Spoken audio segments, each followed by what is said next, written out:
अपनी आंख का आंसू भी यहां अपना नहीं होता, और अपना क्या हो सकता है?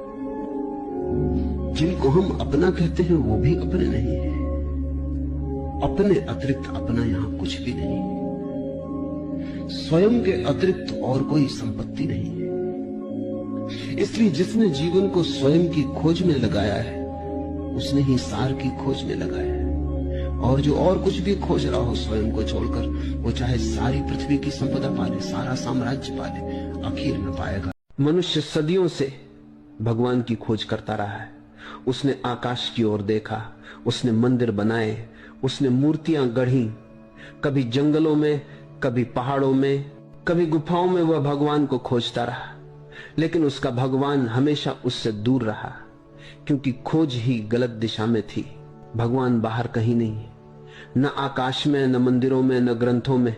भगवान तो मनुष्य के भीतर है। मनुष्य स्वयं ही भगवान है। मनुष्य ही वह केंद्र है जहां से दिव्यता झलकती है। जब तुम प्रेम करते हो तब भगवान प्रकट होता है।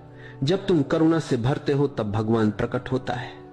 जब तुम ध्यान में उतरते हो और मौन को अनुभव करते हो और यहां से दिव्यता झलकती है, तब भगवान तुम्हारी धड़कनों में धड़कता है। लेकिन मनुष्य को यह सिखाया गया है कि वह छोटा है, अपूर्ण है, पापी है।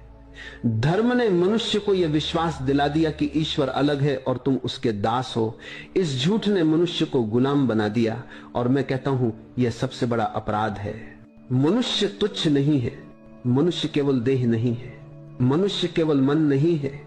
मनुष्य में वही चेतना है, वही जीवन है जिसने इस पूरे अस्तित्व को रचा है। तुम्हारे भीतर वही शक्ति है जिसने तारे बनाए, जिसने सूरज को जलाया, जिसने नदियों को बहाया।